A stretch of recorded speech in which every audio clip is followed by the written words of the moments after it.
সুপ্রিয় শিক্ষার্থী বন্ধুরা, আসসালামু আলাইকুম ওয়া রাহমাতুল্লাহ। আমি আশা করি তোমরা সকলে ভালো আছো। আলহামদুলিল্লাহ, আমি নিজেও অনেক ভালো আছি। আজকে তোমাদের একটা গুরুত্বপূর্ণ টপিক সম্পর্কে আলোচনা করব, সেটা হচ্ছে ইমেল। আসলে ইমেল, আমরা যদি একটা ইমেল কমপ্লিট করি, ইনশাল্লাহ আমাদের আর কখনো কোনো ইমেল নিয়ে সমস্যায় পড়তে হবে না। তাই আজকের যে আলোচনা সেটা হচ্ছে ইমেল রাইটিং। এই ইমেল রাইটিং সম্পর্কে আজকের যে আলোচনা, ইমেল করতে গেলে আমাদের সর্বপ্রথম আমরা একটা মার্জিন দিব। মার্জিনটা আমাদের সুন্দরভাবে হতে হবে। এরপরে ইমেল যে লিখবে, আসলে যে লিখবে এবং যে পাবে, যে লিখবে সে হচ্ছে ফ্রম, আর যে পাবে সে হচ্ছে টু। তাহলে এখানে ইমেল আমি উল্লেখ করেছি হাসান, আসলে ইমেলটা পেয়েছে হাসান, তাহলে হাসান বা ইমেলটা পাবে হাসান, আমরা অবশ্যই সেটা স্মল লেটারে লিখবো হাসান, HASAN হাসান, তবে একসাথে লিখতে হবে hasan12@gmail.com। একটাই লাইন, একটাই ওয়ার্ড, এখানে কোনো প্রকার স্পেস রাখা যাবে না। hasan12@gmail.com। এরপরে যে লিখবে, লিখতেছে কে? কামাল, এটা হচ্ছে স্মল লেটারে লিখতে হবে, kamal34@gmail.com। তাহলে এই কামাল লিখতেছে, কামালের এটা হচ্ছে জিমেল আইডি এবং হাসানের হচ্ছে এটা জিমেল আইডি অথবা ইমেল আইডি। এরপরে সেন্ট, সেন্ট মানে হচ্ছে পাঠিয়েছিলেন। আসলে সেন্ট, সেন্ট কখন হয়? আমরা যখন একটা SMS করি, আমরা কোনো মোবাইল থেকে যখন SMS করি, যখন SMSটা চলে যায় তখন একটা লেখা ওঠে সেন্ট অথবা ওকে লেখা ওঠে। হয় সেন্ট কথাটা লেখা ওঠে মানে পাঠিয়ে চলে গেল, অথবা ওকে লেখা ওঠে, অথবা সাকসেস লেখাটা ওঠে। তাহলে এই ওকে কিংবা সেন্ট অথবা সাকসেস একই জিনিস। তার মানে কি? সাফল্য হয়েছে।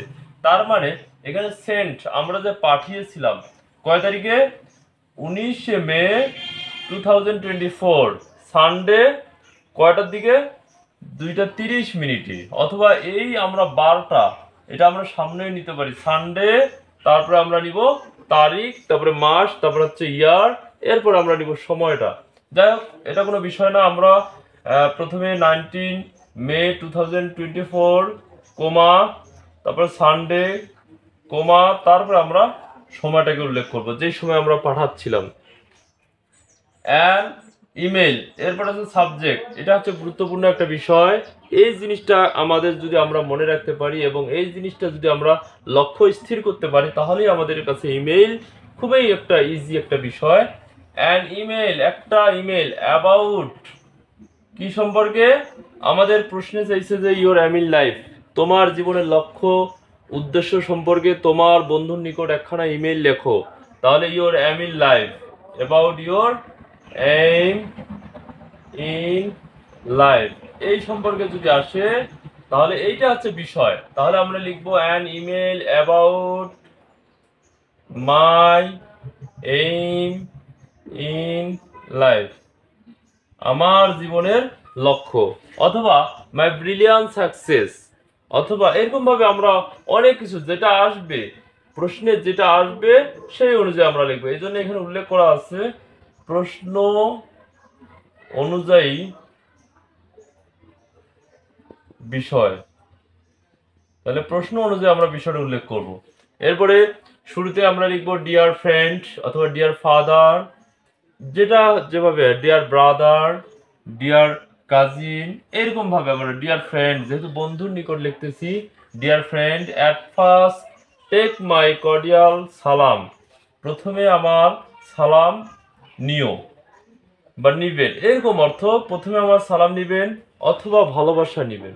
আই হোপ, আমি আশা করি, ইউ আর কিপিং ওয়েল, আমি আশা করি তুমি ভালো আছো। আই এম ওয়েল টু, আমিও ভালো আছি।